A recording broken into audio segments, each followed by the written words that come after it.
What's up, everyone? It's Chicks in the Office with Rhea and Fran giving you that Friday energy on a Wednesday. It is Bachelor in Paradise recap time.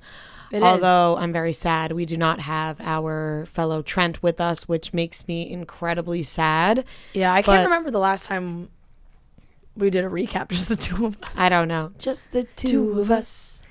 We can make it if we try. Listen, Okay. we get by Yeah. with the two of us anyway, We so definitely- we'll we be definitely okay do. without Trent. I'm going to miss him a lot. Trent, we love you. We miss you.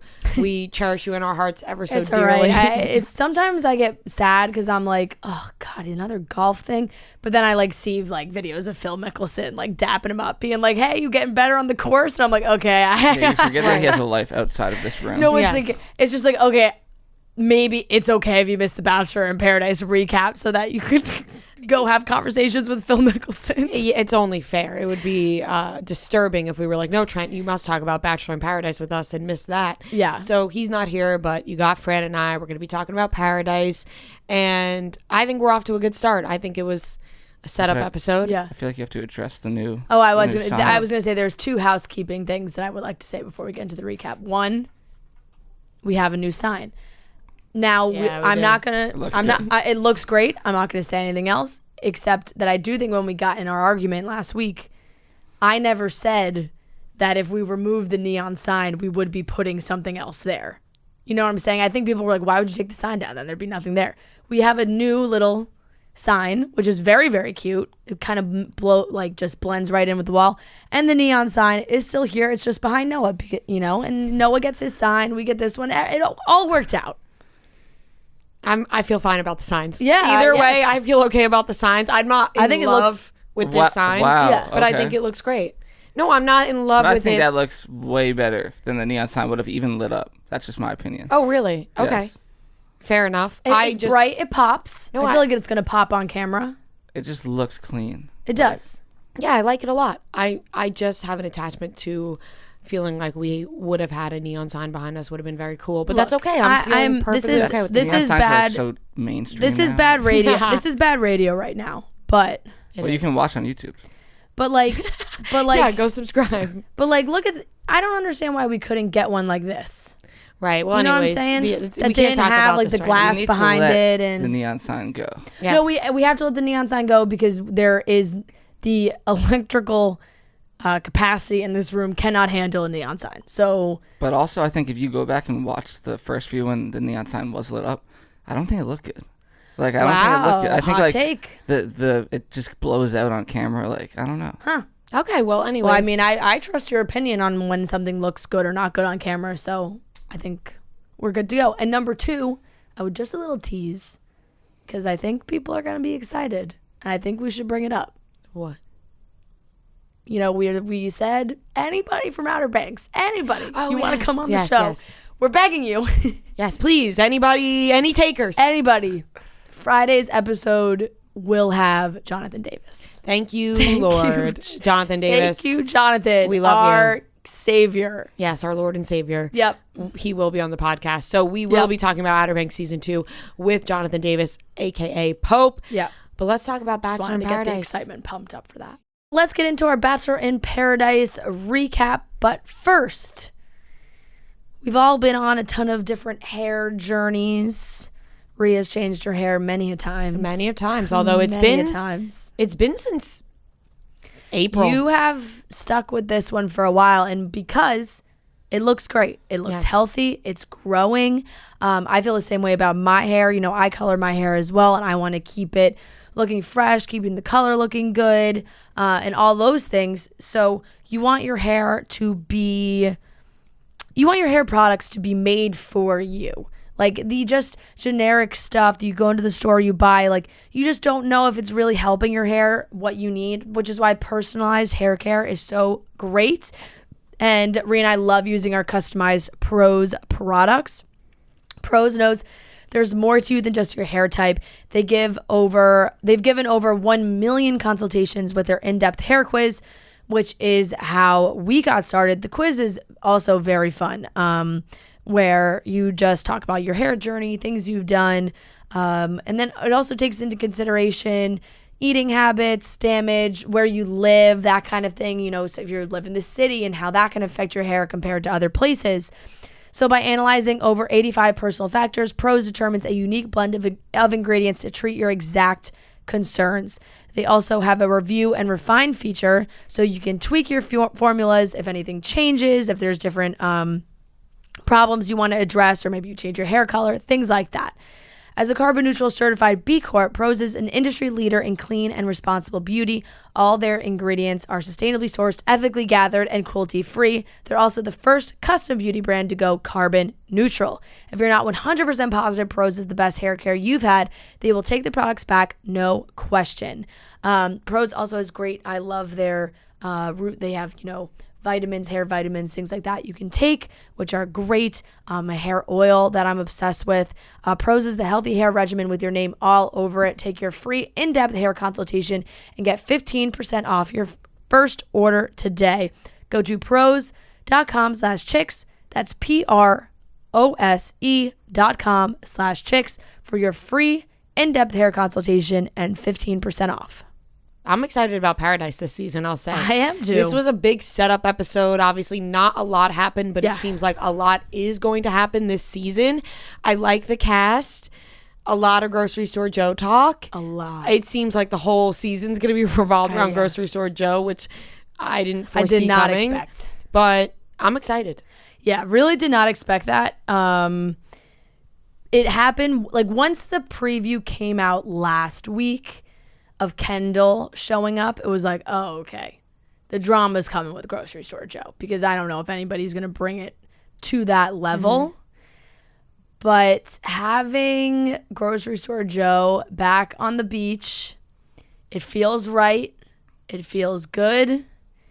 It was definitely a setup episode where, introed everyone. They didn't even have the intro yet. Like, they didn't do their classic Bachelor in Paradise intro yet, because they were announcing all the cast members.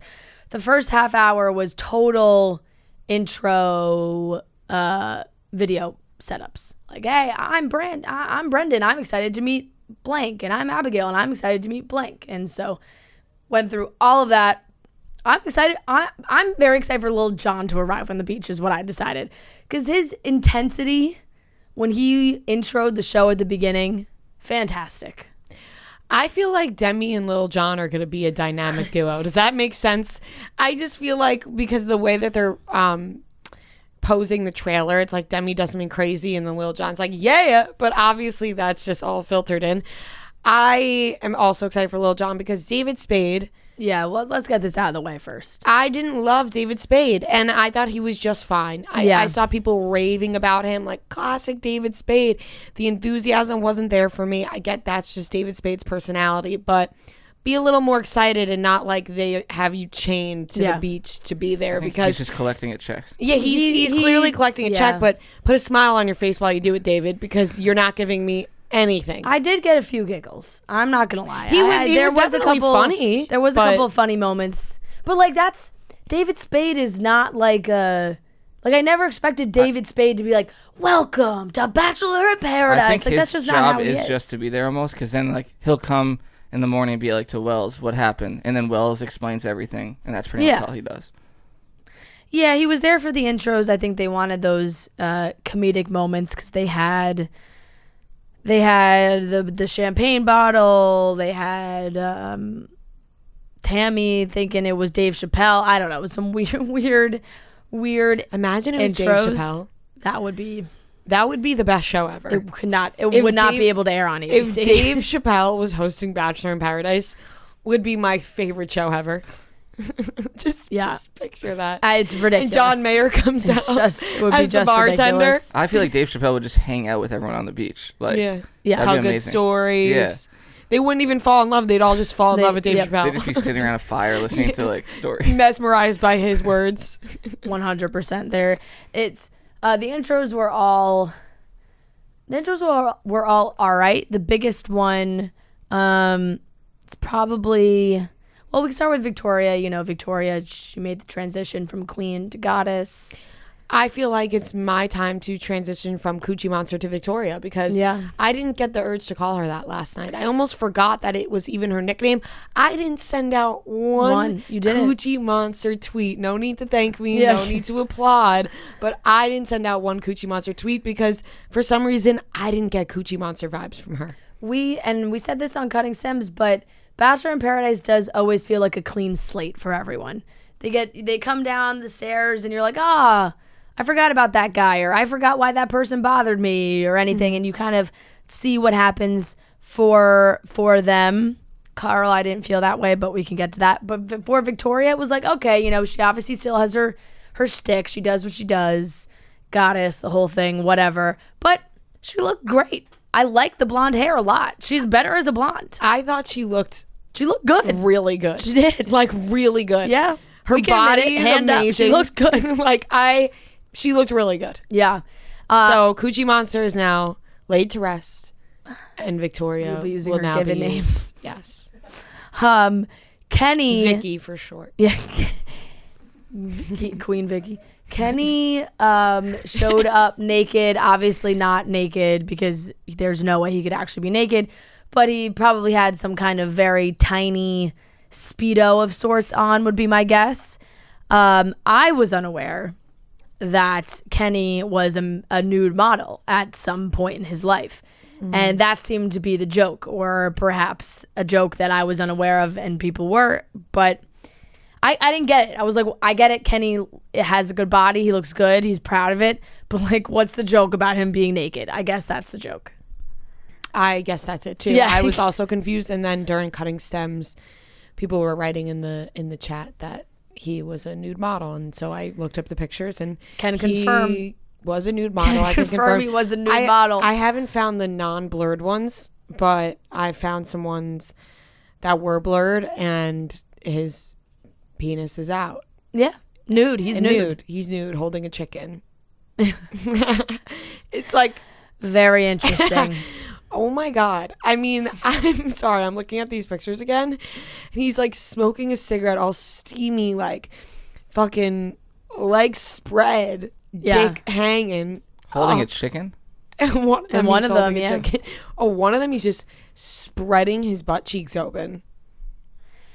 Sorry, I'm really describing all these for I know, but I think that has to be the joke. So yeah, I guess that's what it is. But this is what we were saying too, like the idea and the fact that they like told everyone to go along with the fact that he's naked. I'm on nudebros.com. Oh boy.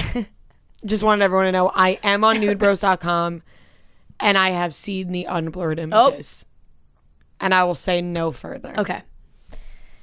Okay, that's fair. I would like to just say that it was ridiculous to me. Would you like to see No, I them? don't. Okay. Okay, I just was asking. Yes. Just you have to ask. You 100%. And I would not. I'm good with the blurred version. I saw the blurred. That's all I need to say. I'm not Italian, just perverted. Yeah. Just. I'm sorry, continue. What was I saying? Oh, the contestants like having to pretend that he was like fully naked also was kind of ridiculous. Like, because there's no way, the debate, was he naked, was he not? There's no way that those girls would have reacted the way they did on the beach if he was actually naked. No, if he was actually naked, it'd be like, whoa, Kenny, you're naked. People would be screaming. I would have ran away. You would have ran away? I would have ran like down the beach. I saw your pee-pee. Like laughing. I'd be running laughing. Yeah. But like I would have a much bigger reaction than like going up and being like, oh, hi. Nice to meet you. Right. Like giving him a hug. He was naked and just the editors, like that would suck. Yeah. Like as an editor, you just every shot. Like but also just like that's also true. I almost would get offended if I hugged Kenny and he like didn't get hard in front of me or something. I'm sorry. I don't like we're on the beach. I'm in a bikini. What is he, 15? No, giving a girl a hug. He's getting hard. No. No, I didn't mean like that. I know what you mean. Like I just meant like we're all. Do you have that kind of magical power? I don't know. I hold myself to a high standard. Clearly. I didn't mean it like that. Just continue. Okay. We'll move on, shall we? I know that guys aren't getting hard from just hugging girls. I'm out of middle school, I promise. A connection right off the bat, because like Abigail, Serena P, Grocery Store Joe, Ivan, like they were kind of like the first few on the beach, and Abigail, they're having these conversations like, oh, who are you interested in, and everybody's kind of like, ooh, I'm interested in Serena, I'm interested in this person, like kind of really laying it all out, which is funny because they also have to like pretend that they don't know each other in real life. Like there's no shot that these people all didn't talk before they showed up. That's why their highs are also, hey, how are you? Because they're like, okay, when we see each other, we're gonna pretend like we haven't known each other. Yeah. And it's classic to just be like, hey, you're mouthing what I'm saying right now. Yeah. I really want you to cut that clip later on. Just remember this mark where Fran was mouthing the words that I was saying. Like I don't know why I hey started thing? to do Or that. Like she saying? was saying. No, I was just saying, because I was just agreeing with her, and She started- but I didn't want to cut her off, so I was just. She was just Were you, like, mouthing. anticipating what she was saying? It was, you gotta cut it. It was crazy. Anyways. Anyway, Grocery Store Joe looked like he had immediate interest in Serena. They had that. He said that he had a conversation with her. He felt like it was kind of like talking to Kendall. And then he started to cry. Listen, This might have been too soon for him. I was smitten with Grocery Store Joe last night, and Smitten. I was absolutely smitten. And I think maybe they're like editing it in a way that everyone loves Grocery Store Joe. Yeah. It's like this sweet, fun guy who, like, oh no, is reminded of his ex, Right. but he could potentially fall in love again. I don't know if too soon is the word. Like, they broke up a while ago. It's been a couple of years. But I think when you just return back to the place Yes, that it all correct. happened, That's- like, oh fuck, I'm getting reminded of when I fell in love here, and it's weird to now fall in love with a different person in the same spot that I fell in love. Comparing, Yes, like the way he immediately was like that felt a lot like my first conversation with Kendall. It was like, oh boy, like he's gonna be reliving every moment with a new girl in the same exact places. Right, and I do think it's possible for him to like Serena and like get to know her. Yeah. But then they throw a wrench in it with throwing Kendall back in the mix. We saw that in the trailer. I know. Poor Grocery Store Joe's head is going to spin off his fucking body when he starts to realize that he really likes Serena, and then boom, here's your ex. Yeah. Nobody ever wants to see an ex is going to throw everybody in a tizzy no matter what. Yeah. Big time. Big time. Mari came down into the beach, and she was very interested in Kenny. She said that from the start. Mari is 25. She had a conversation with Kenny. That was very funny because Kenny right away... Nude bro Kenny. Yeah, nude bro Kenny. Right away has to be like, hey, so how old are you? Because I'm 40 and I know a bunch of you are like in your early 20s. And she was like 25. And he was like, ooh, okay. It's a lot. She's like, no. I like to date older men. We're good. We're fine. Like, was the oldest you dated? 15 years. Oh, same age difference. Oh. And he was like, oh, 15 years? Great. We're totally good. No. I mean, some people are into that. Some people can do it. Not for us. We talked about this. Yeah, and it's really no disrespect to the people that can do it, because No disrespect. I know of like, some very happy marriages of, friends' parents or like friends of my parents who, there's a fairly big age gap, and they make it work, and it is what it is. For me, maybe that'll change once I am, a little older in my life, but as of right now, I just really could not imagine like meeting a 40-year-old and being like, I really want to go out on a date with you. No, because I'm thinking about in 15 years when he's 55. Yeah. And I'm still in my 30s. Yeah. Like, no, I don't know. That's not going to work for me. Like my grandma always says, marry younger. Interesting. I always go for people a little bit, just like a little bit older than me. No, like that's fine. A year older and above. That's fine. But what, like you said, once you get to that, if you hopefully are married for a long time and then you do get to that point, Then you go younger. Would you rather? It's taxing. This is dark, but Oh, boy. it's like them die first or you die first Me. when you're old. I know. I know I'm gonna be bad dealing with that heartbreak. Yeah, that's the thing. Then you live alone. Like if But you're really old, like you're not gonna go start dating again. Yes, you do. If you're like 80, my grandpa, I talk about this all the time. Yeah. My 80-year-old grandpas are fucking. Don't you hear her? She talks I about know, him all the but time. all right, okay. They have a I feel like not everyone's zest your for grandpa. life. Yeah. I would. No, both of them though. Not everyone's my grandpa, but 2 grandpas. I mean, why do you Maybe it's in think your blood. nursing homes have such a high STD rate? Wait, nursing homes have a high STD I rate didn't know that. because they're banging everybody in the nursing. That sounds like so much fun. I'm not gonna lie, like being in it, I'm thinking about, because I hate the thought of getting older and like dying scares the shit out of me. But the thought of being in a nursing home and have it be like high school, like everyone's flirting with each other. I think that's kind and they're of how it banging on the goes. side, sneaking into Some guys are like rooms. 2-timing. Oh Yeah. my, that sounds like fun. Noah just got a look on his face like I'm interested. I would actually think I would be after, because I'm hoping that when I'm older and closer to that age, I have a bunch of grandkids, and I would like to keep going. No, I mean I would love to not die as well. Yeah. You know? Yes, but you would say before your partner.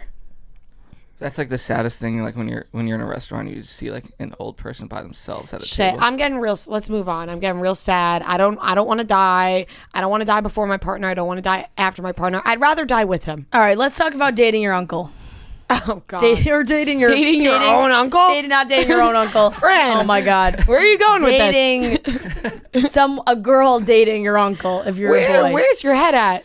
I'm trying to talk about Trey, and I don't know how I Listen. did not frame that properly. But Nobody's dating their own uncles, but no. But before we get into that, the rest of this recap is brought to you by 3Chi. Tayshawn came down and was like, I dated Trey's uncle. What if I told you that there was a boy I was interested in? Yeah. And I was like, all right, Fran, I like this boy. I like want to get to know him, but I met his uncle on a dating app and I went on one date with him. It didn't really go well. We were not on bad terms. Nothing happened from it. Can I pursue this boy? I'm gonna stick with what I said, and I think it's fine. If it's fine with the guy, then it's fine with me. Because it's like, If it's fine with the uncle like if and it's the like nephew. the uncle and the nephew relationship, they gotta work that out. Like maybe the nephew is like, okay, I'm not gonna date this girl because you went on a date with her. That's weird. But if he's like, oh, you know what, it is what it is. I'm still gonna go out with her. The wedding pictures with all of them together. And then they always have that, it's, to Maybe me, it's just a funny joke. it's just like, yeah, they always have that joke after like, remember when you two went on a date? Yeah, and I also just think we need more details, because I'm imagining Trey having like a very young uncle and that being the scenario, but I could be totally wrong. Like she could have gone on a date with like Trey's very older uncle and maybe that's a little more bizarre. What a small world. Yeah. That in some way, somehow, she ended up on a dating app and went on a date with Trey's uncle, and now he's on Maybe that Paradise was a with Trey. producer thing. Like imagine Could be. they're like messing with the dating apps. Yeah. And she said that he was better than the uncle. She did. There was a kiss. Trey clearly seemed to not care, is what I'm saying. Guys, Trey still went here's for the it. thing. You know what you got to realize, or what people need to realize? Guys don't care. If they want someone, they're just gonna go And for it it, no could be matter a if their scenario- uncle dated them or not. The don't guy's know. gonna be like, I'm gonna try here. We don't know, but I would guess that they don't hate each other. But if they did hate each other, Trey could be getting some revenge. Right, like it could be like a vengeful thing. Yeah. Or it could just be the fact that him and his uncle are cool. That is where I'm going with this, and it also When it does comes feel like down they to it- spoke about it before they got to Yes. to Paradise. When it comes down to I it, almost said if to a the guy Paradise. wants to hook up with a girl, he's not going to care who she's went on a date with his uncle. Yeah. He's gonna be like, all right, you went on a date with my uncle. Yeah. We can get past that because I want to kiss you. the Do you way think they you were really didn't know? what? Do you think you really didn't know? No, the way that they Yeah. were like, hey, I know you. Like, there's just no shot in hell that they didn't discuss this before going on the show. That's just crazy that they're like, yeah, just act like.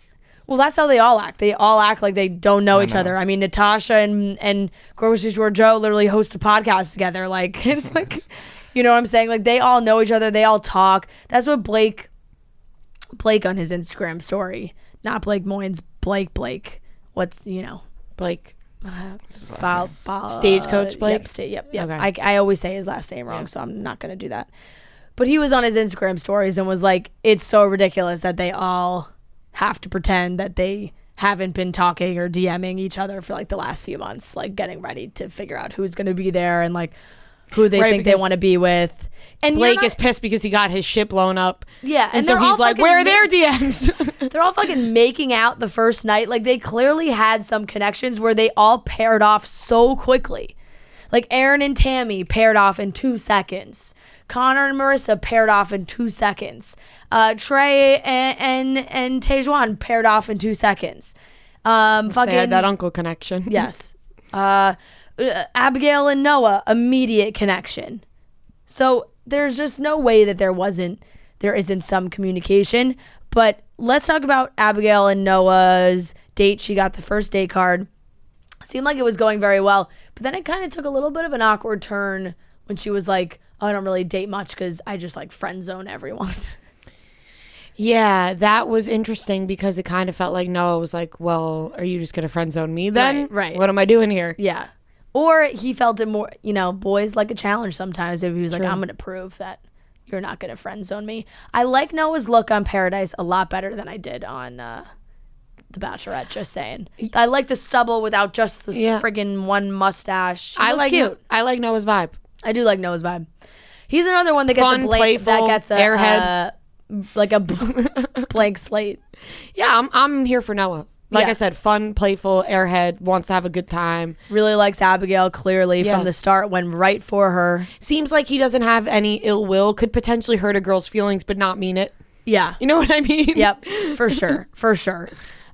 So they definitely connected. Like I said, there's kissing all around.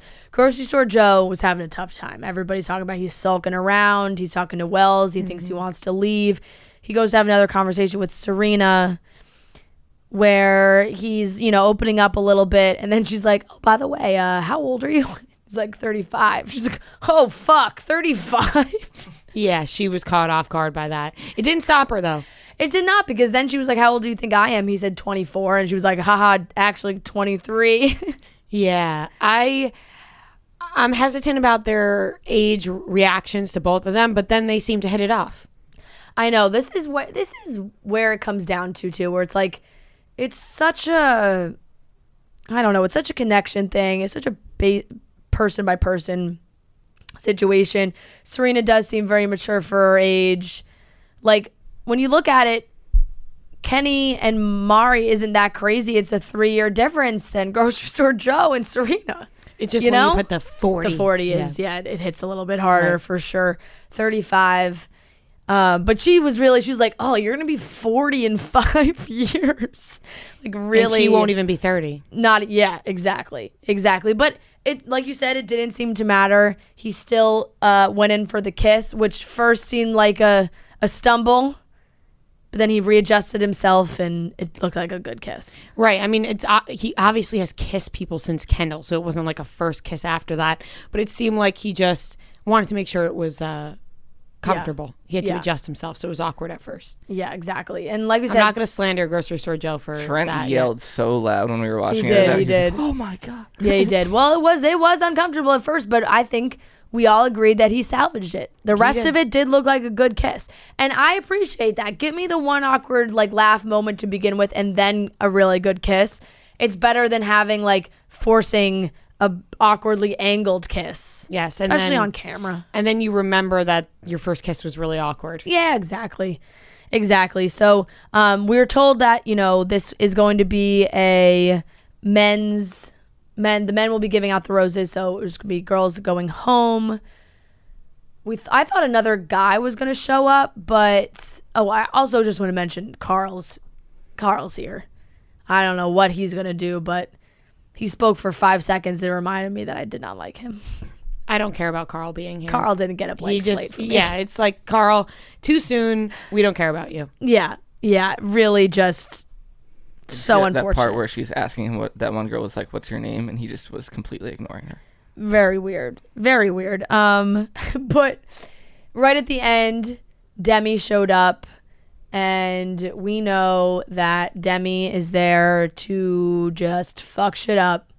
She knows what to do when she gets to Paradise. This is not her first rodeo. She's done the engagement. She's done all those other things.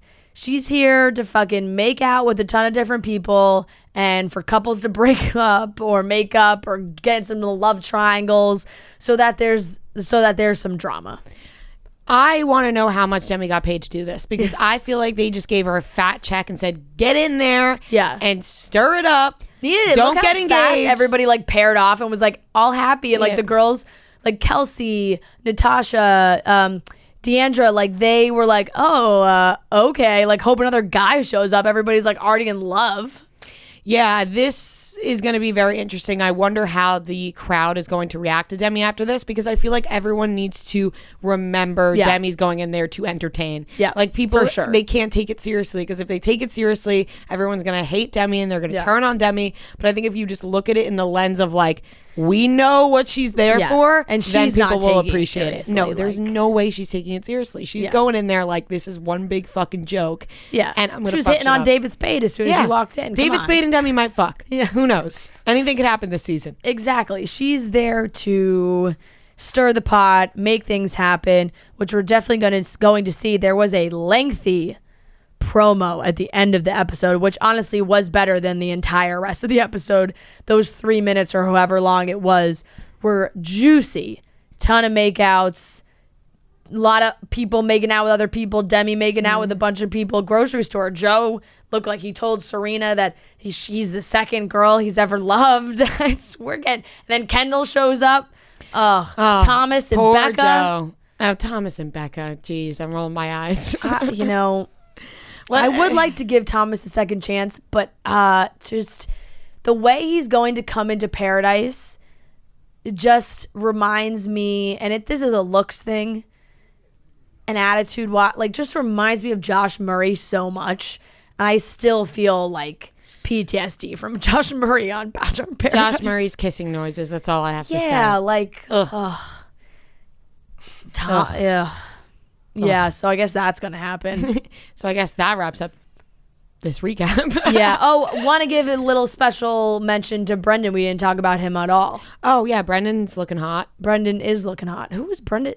Was Brendan making out with anybody? In the teaser, we saw him making out with Demi. Right. But during the episode, was he paired off with anybody? Oh, I'm not.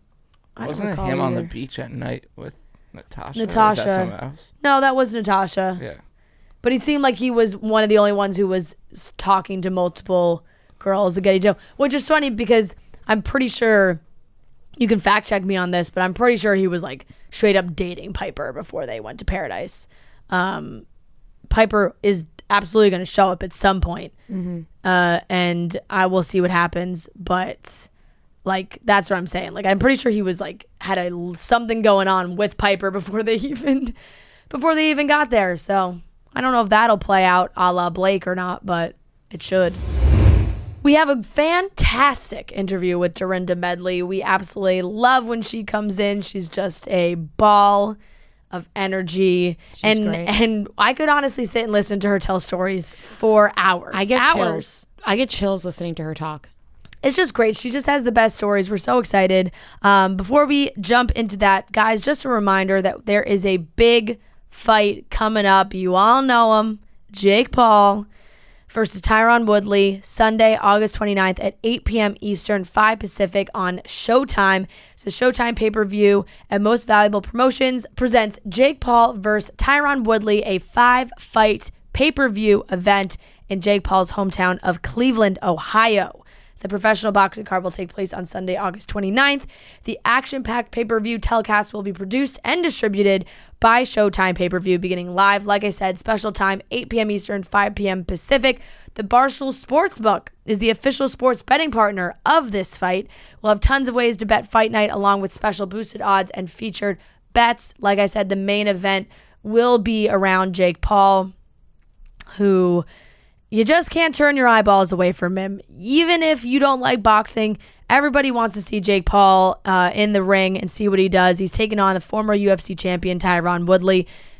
Tommy Fury is also on this card if you watch Love Island. Just going to throw that out there, really pushing that part, because I really do think that's a selling point that they are not hitting hard enough. Yes.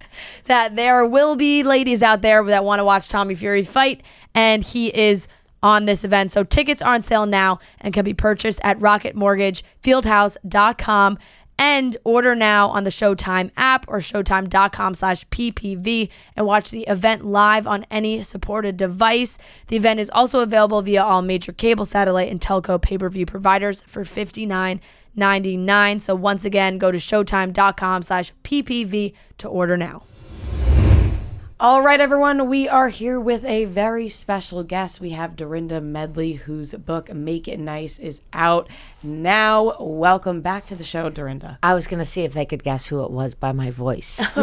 Easily. Right? I have a very distinct voice. Yes. I haven't seen you girls since you started. Yeah, it's been a while. It's been a while, and you gave me that beautiful denim jacket that I no longer have because Hannah has taken it. But if I tell you the amount of people that have stopped me about that jacket. And it was so fun watching your rise to great success. Thank so you. Congratulations on that. Thank you so much. And I'm happy it's being passed I was just going to around. say, I feel like it's a compliment that Hannah took it because I feel like Hannah is very trendy and knows what's cool. Yes.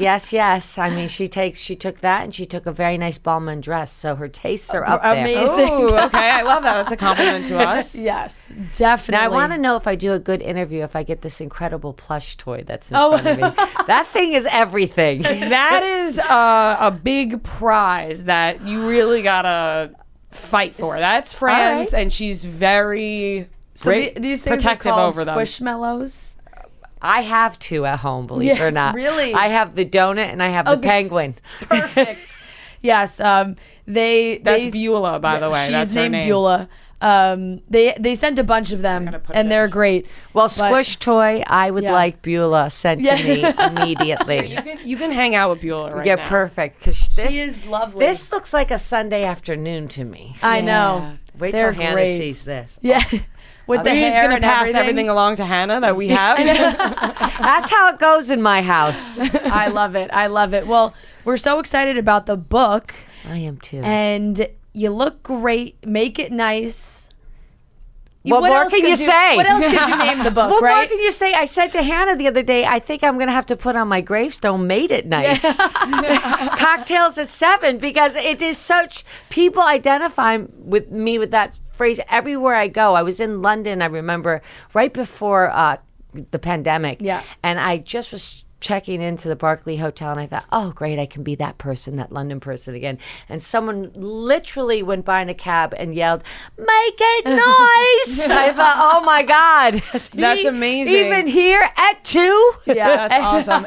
And in your book, you mentioned like when you first were on Housewives and people started recognizing you and you were like, I can't go out in pajamas anymore. Now, when's the last time you stepped out of your house in pajamas? All of quarantine. Yeah. Okay, there we go. I'm happy to hear that because you are dolled up right I have now, to say, obviously. I was never a big tracksuit person or sweat person. Yeah. I'm just, I don't know, I'm a person that gets up and gets dressed. Yep. I'm a mom, right? Yep. I just think it brings order to your life. I'm not a big lounger like that, but my tracksuit game is on point after the pandemic. Yeah. I mean, I had to make a whole new area of my closet. I think you and everybody else really Yeah. had to make a lot more room for all the sweatshirts and sweatpants. Well, and also, too, make room in your head that you can actually, like, I was buying expensive tracksuits. I would never have thought of that. But I'm like, I want a Fendi tracksuit. Yeah. You're making it classy. You're making the tracksuit into a whole outfit when you go out. Yes, definitely. What motivated you to write this book? And you're telling your whole story. I am telling from beginning to end, from birth to today. It was Fortuna the way it happened. I was put on pause at Real Housewives of New York City. I don't know if you knew that. Yes. Is that a surprise? What does that mean? Yeah, can you explain I that don't whole know. situation to And us? I did read that in the book that you said, you were put on pause. It's a very specific. It's like you put in a timeout. I think it's a very specific word they made just for me. So I actually feel very special, right? Right. I And never think- heard and that I thi- and used I- for someone else. Yeah, and I also think it kind of didn't. It somehow didn't offend the fans, what fans I have out there, right? It kind of made them feel like it's okay, Right. And that sort of happened right in September. And I had just strangely in August was speaking to Simon and Schuster about doing a book. They had approached me before, but I just never saw myself in that space, or just thought, it takes time. Yeah. And, it's a different mindset. And I'm not exactly, someone said the other day in the Boston Globe, this woman, I don't know, now she's a writer or something like that. And I'm like, no, I'm not. That's the whole point. That's why it was so hard. I'm now an author. Yeah. But writing is hard, and it's a commitment, and it's a decision, and it's another layer you decide to offer to your audience, because in order to write a book, well, I think you have to put yourself out there again. Yeah. And it was quarantine, and the trifecta was I was back at Bluestone Manor. Right. Back in Great Barrington, where it all began. So I thought, maybe it's time to just sit and be still and stop doing and start writing. And I spent a lot of time with my parents, which was is the blessing of that period. And I was going through all my old albums and yearbooks and marriage albums. And I just started saying to myself, who are all these girls? Right. Like, I revisited Dorinda again. I revisited Dorinda Sincala and Dorinda Medley and Dorinda as a young mom and Dorinda Medley and Dorinda at weddings and Dorinda, as a widow. It was really a beautiful process for me. That sounds like a very therapeutic experience. It was. And what was the writing process like for you? Like, Terrible. in terms of like your day-to-day work on it. I had to make it a discipline. Yeah. And Hannah was such a huge help, because Hannah is a classist, and she's a big writer and a huge reader and a absolute academic in all ways. And she really, because we spent a lot of time together during the quarantine, and she just really dragged it out of me. I'm a great talker. Listen, if you want to have a cocktail party and you need someone to talk, invite Dorinda Medley. I could talk about laundry, and probably take them home at night. They'd be so interested, We're right? one and the same. I'm great at that. But that discipline of sitting and going through that process, I thought I was so interesting. And I remember once I said to Richard, who was a huge writer, and he wrote for every publication and was on the Council of Foreign Relations, and that was a professor. I said, Richard, I think I am really interesting as a person. Like, people, I think I would love it. Yeah. I am one hell of an interesting woman. I'm going to write a book. I swear to God, he rarely ever laughed at me. He laughed with me a lot. He was like, are you kidding me? You can't shut your mouth. Yeah. You like people too much. Yep. So, it was a big, huge discipline, and Hannah was a huge help. And I had to schedule myself, like put my alarm on and go to the back room of Bluestone Manor. And it's quiet and it's beautiful. And I literally would sit there from 10 to 12:30, eat lunch, cry my eyes out, and go back up there until like 3, 4 o'clock, 4 days a week. So it's basically like having a job. Like otherwise it would have never gotten on top done. of all the other things you do, just another job. It would have never gotten done. It would have, because I'm distracted by everything.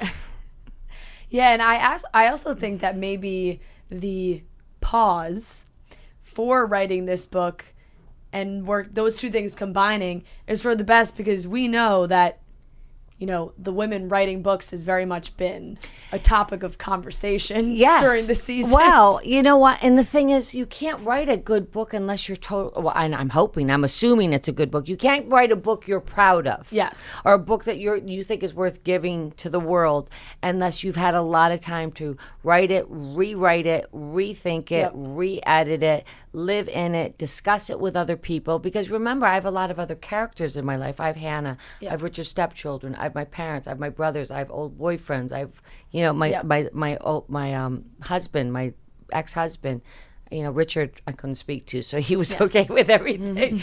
But, I wanted to make sure I struck that balance to tell my story without telling their story. Right. Well, what's so fascinating, too, is so many people know you from Housewives. And this is a way, there's so much we didn't know. Because we do see a lot of, we Richard and mourning his death, I feel like, there was a lot of that on the show. Speak of it. Yes. I think people spoke. That's the thing that I realized. I was able to let people know my husband had passed. Yes. So I was talking to him, to the world as a widow of someone that had passed.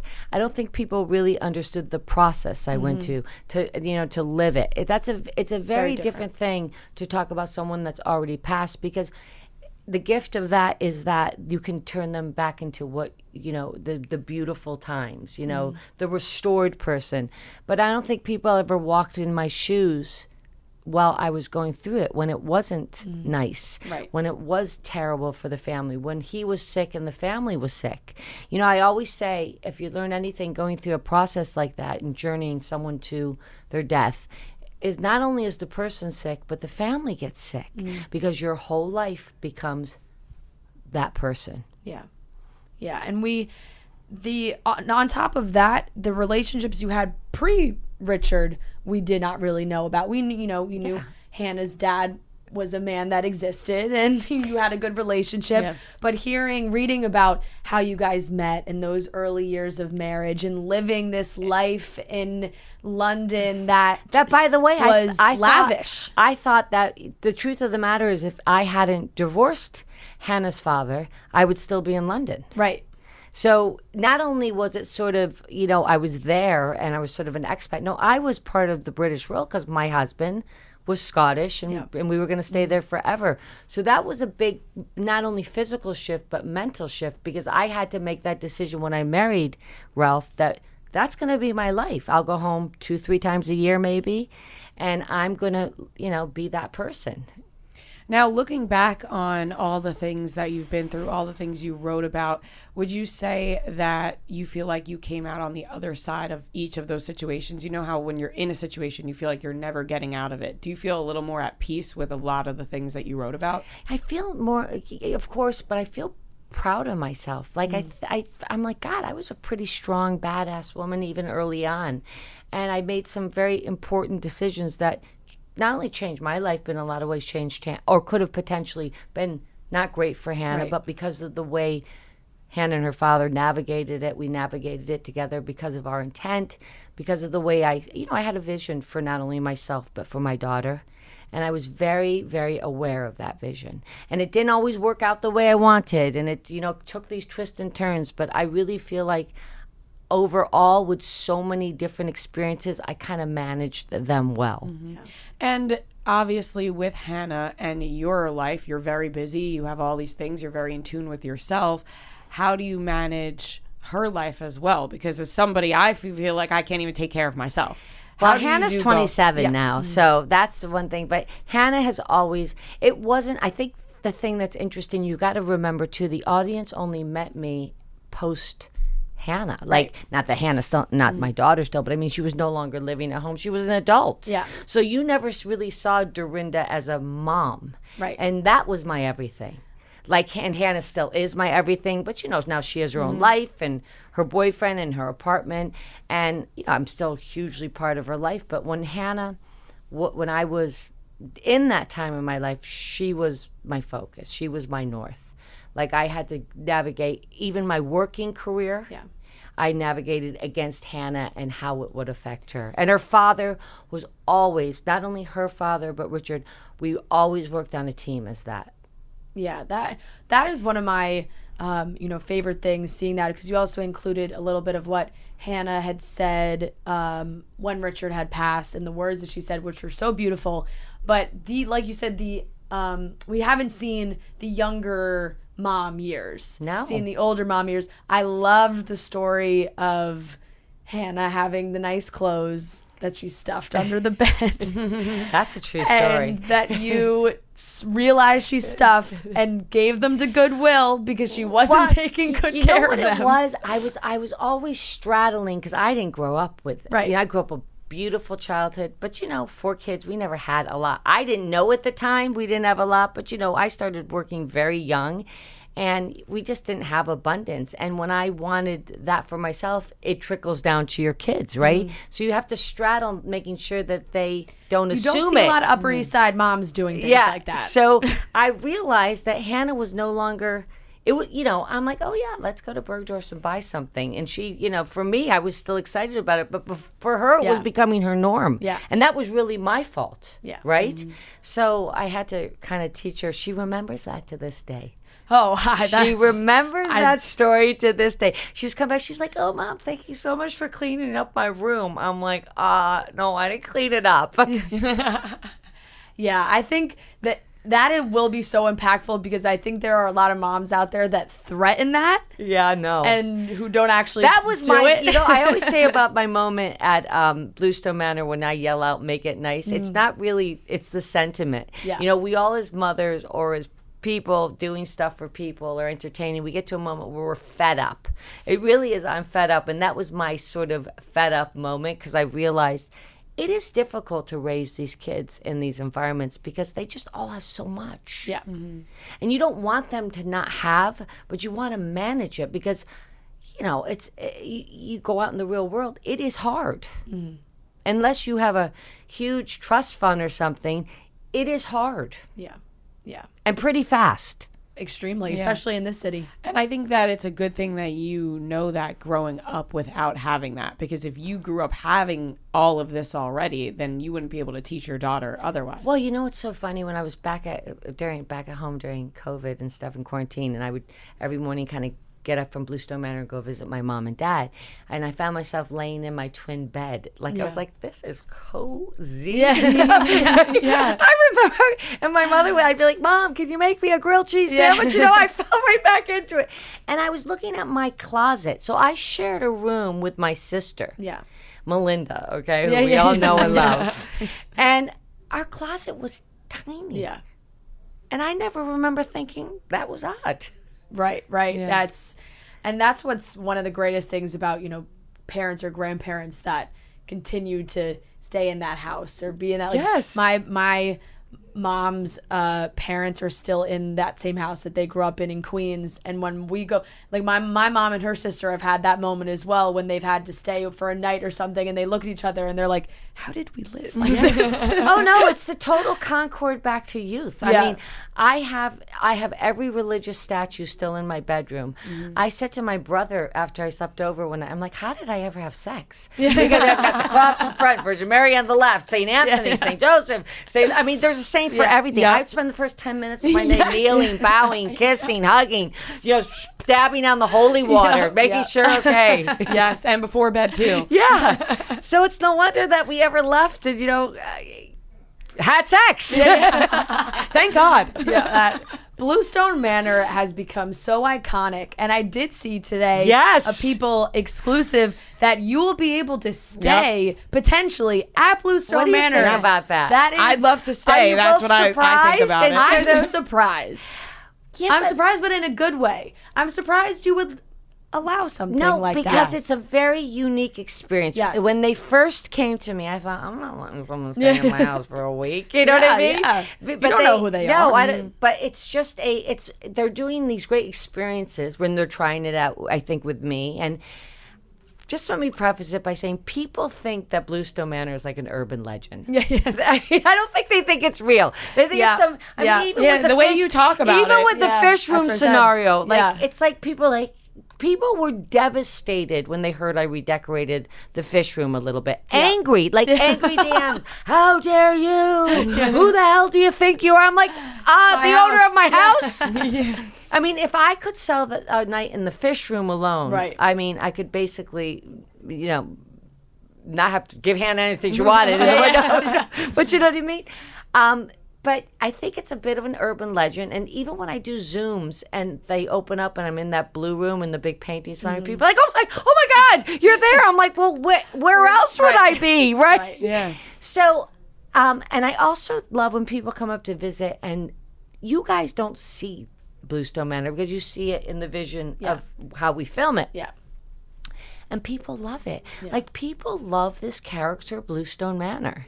And I just, when they approached me and said, would you consider like it's an overnight, 2 overnights? Yeah. You can we're going to donate all the proceeds to charity.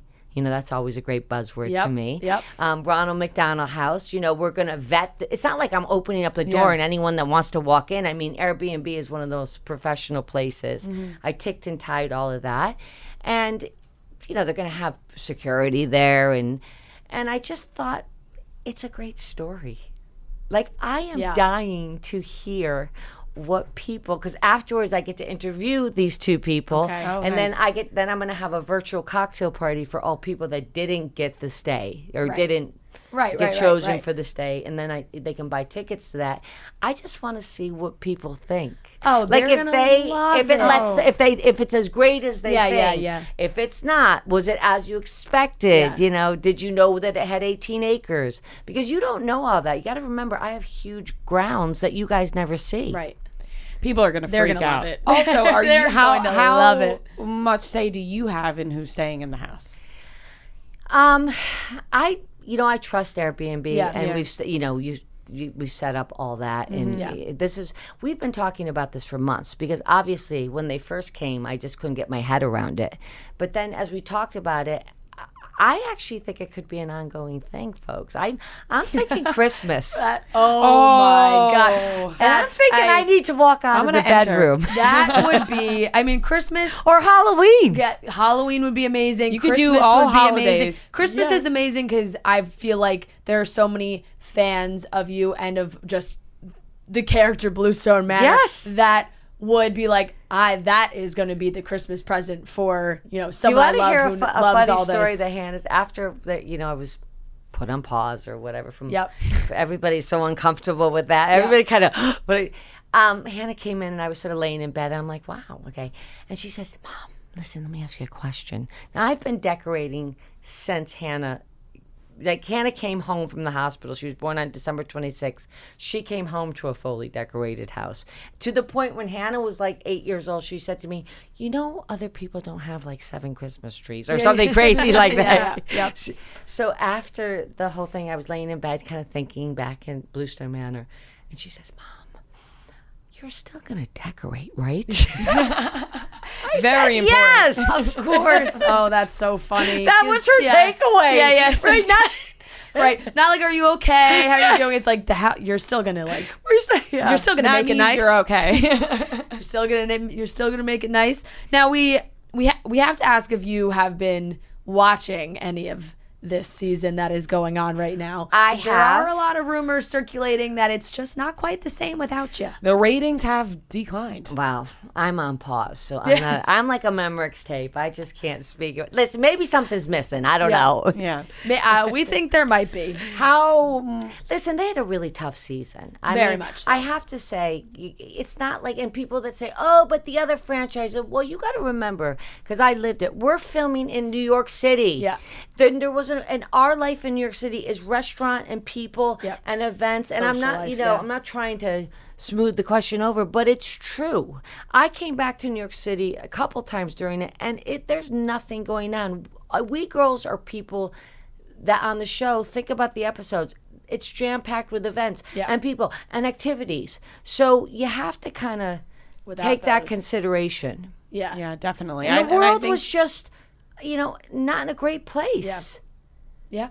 So you got to remember places like New Jersey and even Beverly Hills, which is, fascinating this year. They have their big houses. They got, their glam rooms. So I don't know. I think we have to big yards outside. Yeah. Everyone can hang out in the backyard. As much. Yeah. I mean, the New York housewives are the New York housewives. Okay. Yeah. Period. Done. Now, if the pause were to unpause. Press play. If we were to press play, Vandy Cohen says we're pressing play. Are you along for that? You never know. You never know. Okay. You never ever know. Life change. You like I say in the book, just live chapter to chapter. I am now focused on my book and the Airbnb, and I have a Bluestone Manor bourbon coming out, and a candle, and Candle sounds amazing. It's amazing. And I don't even know what Bluestone Manor smells like. I just imagine it smells delicious. great, and it I just would know be the in that candle candle. needs to be And in I this did room. this. I did this Bluestone Manor bourbon because it used to be a speakeasy in the early 20th century, and during quarantine, like I found myself sipping late night on dark liquor. I'm like, this is so Bluestone Manor and so sexy. Yeah, It is. dim lighting. I'm like, I'm just nice gonna, I'm just gonna go into blanket. the library and have a small little glass of, bourbon. Fireplace. Yes, it's Yep. true. So it just seemed fitting. And then, I got this, it was so great. I got this great partnership with Nutrisystem. I guess because they looked at me on my Instagram and said, girl, that girl needs to-" when they asked me to do it. They're like, oh, you have a call with Nutrisystem. I'm like, really? So the girl, they're like, hello, Dorinda, you always make it nice. And we just here at Nutrisystem would love for you to be an ambassador. And I'm thinking, I am both insulted and honored. It is a little bit of both, right? But I lost 16 pounds. That's fantastic. Because so many of us gained weight. It was like a free-for-all. it was. It was a definitely free-for-all. It So, like definitely you said, when you've you been so sit in busy. that elasticated pants every Yeah. day, it is not good. No, the No. first time putting jeans back on was tough. Was assaulting. It was rude. It was rude. assaulting. I'm like, why is there a crease there? Yes, absolutely. But, we're so excited for everything that you have coming up. Hopefully, fingers crossed. I've been watching all of this season. It's just not the same without you. I'll say it. I think a lot of people feel that way. So hopefully, that can change, but we'll see what happens.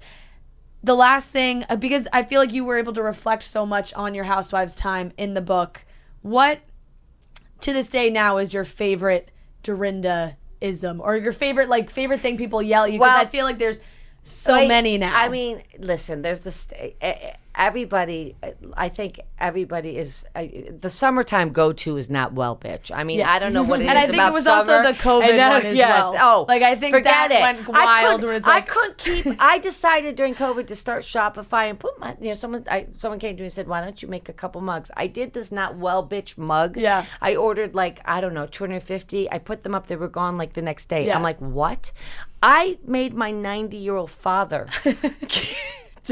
pack these things up. My father called one morning. I'm like, listen, we've got to bring out 200 packages. He's like, listen, I'm tired. I'm like, tired? We are running a company over here. Now bring that red truck up here and let's get going, sir. I love it. So I love that. But I think one of my classic moments that always makes me laugh because I know where my head was clip. yeah. Because I was so hungover. Okay. It's always the I best was time. so over it. I wanted to cancel going to the scene that day. So I kind of was like, okay, we're done now. Clip.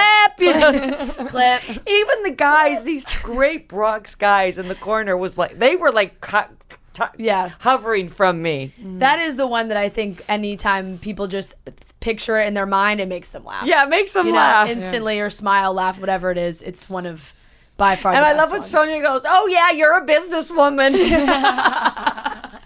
It's just too good. Yeah, it really is fantastic. Have you been able to stay in touch with the Yeah. women? Yeah. You got to remember, I'm not friends with these girls because You were of the friends show. with them I was before. friends with them Yeah. before. Yeah. I mean, I haven't had the pleasure of meeting Ebony yet because I missed, and I'm sure we would get along like a house on fire. And Leah, I stay in touch with. She's great. I miss kind of participating with her on her second season. Yeah. But yeah, the other girls, I mean, maybe not one, but that's okay. Yeah. What do they feel about the time pause? heals everything. What do they think about what? What do they think about the pause?